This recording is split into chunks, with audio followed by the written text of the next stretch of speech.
Rafael, você estava comentando das problemáticas ainda que existem no Pará. O que seria hoje um dos maiores problemas que você entende que talvez afete ainda algumas questões e que tem algumas soluções para isso? Olha, eu acho que o custo Pará como um todo, né? A gente tem que dar uma avaliada quem sai, por exemplo, São Paulo, Paraná, a tarifa de energia, São Paulo eu tenho certeza, mas eu acho que aqui no Paraná também é mais barato. Não, é mais barato que o Pará, com certeza absoluta. Então a tarifa de energia no Pará é algo muito caro ainda, Thiago.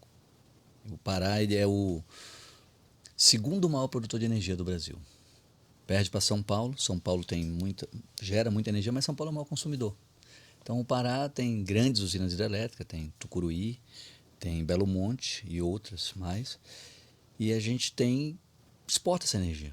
E a energia para o consumidor paraense ela é muito cara, seja o consumidor residencial, rural ou próprio industrial. Então isso acaba sendo um fator de análise para qualquer tipo de negócio, né? As grandes empresas, você tem, óbvio que no rural você ainda tem muitos subsídios, mas o setor elétrico, Thiago, como um todo, tem mudado, né? Que é uma área minha Sim. que eu entrei assim, no setor elétrico através. Teu mestrado é na área ambiental, né? Eu fui. Mestrado não, você fez uma pós-graduação nisso, na área ambiental Tô fazendo um e MBA fazendo MBA. agora e eu fui para Portugal um período fazer um mestrado, né? Concluí as disciplinas, aí pandemia, tudo, não defendi ainda o mestrado, que é na parte de regulação do setor elétrico, né?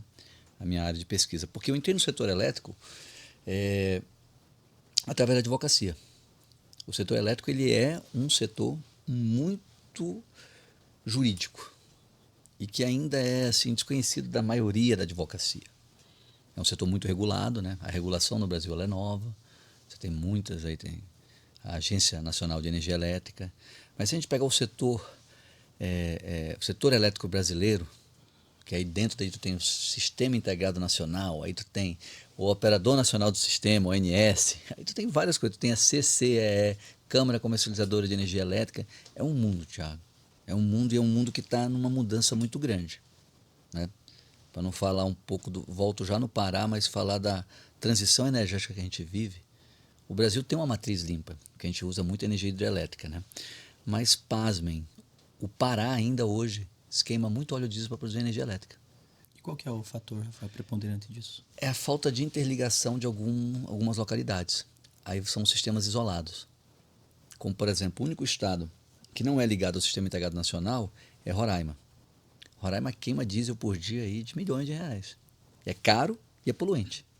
Então nós temos ainda, Tiago, muita coisa a ser feita. Nós temos vou falar um pouco, o solar, que ficou popularizado com a questão da geração distribuída e a figura do prosumidor, né, que é aquele que produz e consome sua própria energia.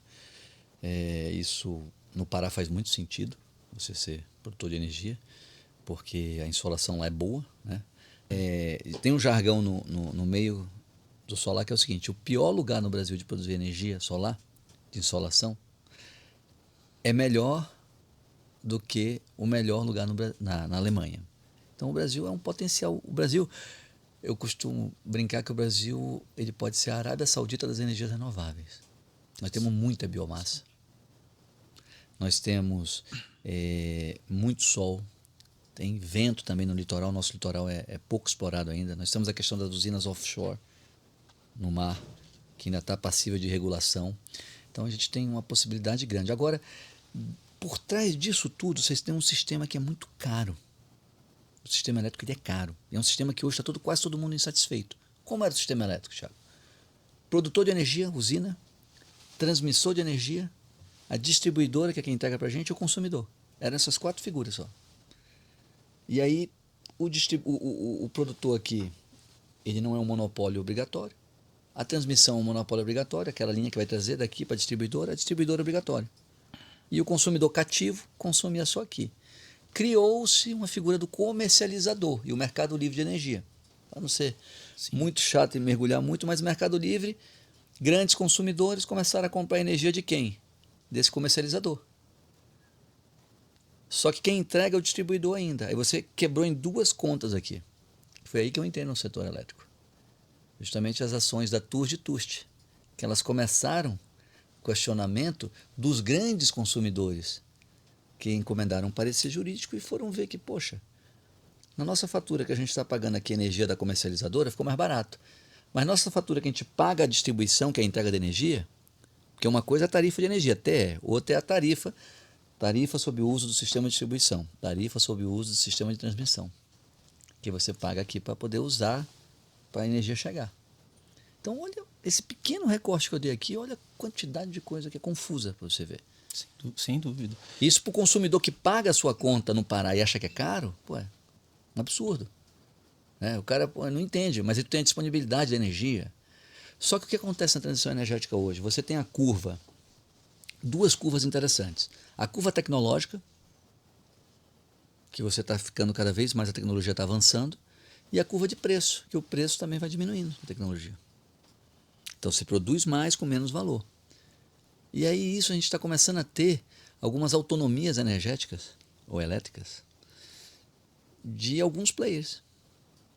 O residencial ainda não, mas você já tem comerciantes, você já tem indústrias principalmente, que fazem a conta e preferem ir instalar algum tipo de geração e não estar conectado no grid. Porque ninguém é obrigado a estar conectado no grid. E quando você não está conectado no grid, você não paga várias coisas. Aqui eu posso dizer para você que tem o que é conectado, quer dizer, ele produz, entrega, né, o excedente, então assim, no agro aqui, até do pequeno, você pega aqui uma região do Paraná que produz muito fumo, então as estufas de fumo, eles colocaram ali as placas de solar e eles estão estão fazendo isso. Agora esse modelo que você falou... Porque vai fazer sentido, Thiago, como é que a conta fecha? Quando você tem uma tarifa muito alta. Sim.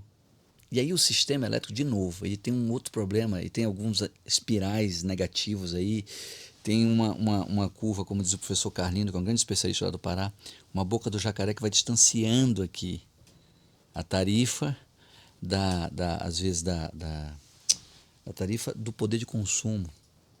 Nós temos o Pará é a tarifa mais cara e o nosso PIB é péssimo. E então, são os maiores produtores, como você comentou. Somos o segundo maior produtor. E aí nós temos um problema que é o quê? A pessoa tem a disponibilidade de energia, mas ela não consome energia porque a energia é muito cara. Uma conta de energia no Pará de uma pessoa de classe baixa é 600 não, mas uns 400, 500 reais. Então o cara paga demais. Sim. Você tem vários problemas. Eu estou hoje no Conselho de Consumidores do Pará, que toda distribuidora é obrigatória tem um Conselho de Consumidores. Eu estou na classe rural, representando a Federação da Agricultura do Pará. Sou conselheiro. O conselheiro que representa o residencial é um defensor público. A Defensoria Pública tem as duas cadeiras, que são duas cadeiras, um titular e um suplente. No rural é a Federação da Agricultura. E ele tem muito problema com a distribuidora de lá, de que pessoas que não conseguem, pessoas de baixa renda que não conseguem pagar a sua conta. E aí você tem um outro problema. Quando a pessoa não consegue pagar a energia dela, ela não fica sem energia, que a energia é um bem essencial. Aí você vê o quê? Perdas não técnicas, ou furto, ou gasto de energia. E aí você tem uma tolerância dentro da tarifa, que cada distribuidor tem uma tolerância para essa questão da perda não técnica. E aí você está num beco sem saída, numa coisa assim que não avança. Por quê? Toda vez que você aumenta a tarifa, você está privando a pessoa de consumir mais. O ideal era ter uma tarifa mais barata, ter menos furto de energia e ter uma entrega mais eficiente. Só que aí a gente tem que também ver o outro lado.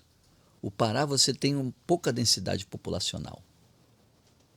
Então é muito caro você levar uma linha.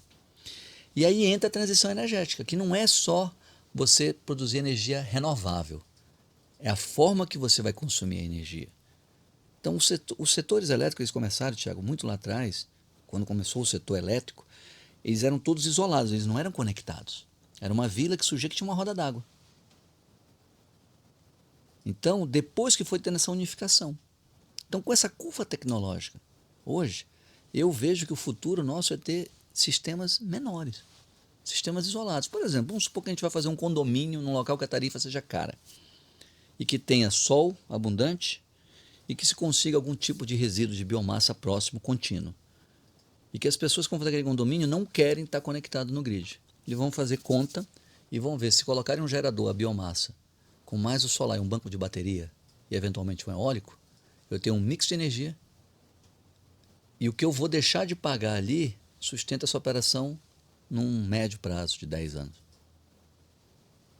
Aí eu não estou pagando tarifa de uso do sistema, eu não vou pagar iluminação pública. Fecha a conta, né? Fecha a conta. Então, nós estamos num momento muito preocupante. E energia é essencial. Sem energia não estaríamos aqui. Sem energia a gente não carrega o celular. Sem energia a gente não acessa a internet. Sem energia o hospital não funciona. O agro não funciona. A advocacia não funciona. Eu costumo dizer que a vida ela tem uma pequena equação de essencialidades, que são 3 A's e um E. Os 3 A's são, a gente precisa de ar, que não é taxado ainda, né? Depois, em ordem, a gente precisa de água. E por o terceiro dos A's, o alimento. Essas 3 coisas a gente precisa muito. Aí a gente precisa ser social, outras coisas. Mas a gente precisa de energia elétrica. A gente não fica sem energia elétrica. E hoje uma realidade é que você tem energia elétrica móvel. Você tem uma bateria, um power bank. Você leva, a energia está te acompanhando. E os carros elétricos são um power bank? São. E se você tem um carro elétrico e uma usina solar na sua casa, no seu sítio, você carrega o teu carro elétrico lá. Vai pagar tarifa para isso? Se você não está conectado. É um mercado que tem muito que crescer ainda, né? Muito que crescer e muito que mudar, Thiago. E aí eu tenho uma siglazinha que pro nosso amigo que está acompanhando aqui, que vai ver essa sigla, ela é jurídica, que se chama o setor elétrico brasileiro, ele é CLT, mas não é consolidação das leis do trabalho, né? O CLT que eu acho que o setor elétrico ele é conservador, lento e tradicional e extremamente regulado. Isso é um setor bilionário, trilionário, dependendo do que você olhar. E um setor que você tem coisas contratadas hoje para 2050, Thiago. Aí que você tem leilões, aí você tem leilão de reserva. É muito complexo. E eu vejo que eles mantêm ele complexo ou dão uma complexidade até maior para que não seja simples e que as pessoas continuem achando que é aquela coisa complexa. Entendi. Ah, mas eu tenho que manter. Cara, será que uma pequena cidade, um pequeno bairro, um pequeno condomínio, ele não consegue ter uma autonomia energética? E não precisa estar nessa conexão toda? E é uma questão também, né? É uma realidade diferente. Nós temos a Itaipu do nosso lado aqui, né? Sim. Paraná é isso, né? Então, muda muito essa realidade que você está trazendo. Por exemplo, eu totalmente desconheço esse retrato que você trouxe. Quer dizer, ser o segundo maior produtor de energia e ainda assim a energia é muito cara, enfim. E aí tem a questão que você falou, né? A densidade demográfica. Existe a extensão territorial do Pará, que é gigante. Gigante, estado, né? Tem todos esses pontos. Você acha que para a advocacia, Rafael, tem muita oportunidade nessas áreas? Na área do setor elétrico, total, cara. Eu acredito que tem muita coisa, que é um setor muito regulado, então você precisa muito de advogado. Os contratos, tem contrato para tudo quanto é lado. É uma área que ainda é carente de bons profissionais de direito. Interessante. Nós precisamos, sim, de bons profissionais de direito. Seja já melhorou bastante. Eu te confesso que eu venho estudando nos últimos anos, eu comecei isso nessa parte tributária, depois fui idealizador e cofundador da primeira cooperativa de energia renovável que conectou em GD no Brasil, foi lá em Paragominas que a gente fez, porque eu morava em prédio e eu queria gerar minha energia e não tinha. Então entra numa questão que eu costumo dizer que eu sem telhados. Quem mora no prédio não tem telhado para produzir sua energia.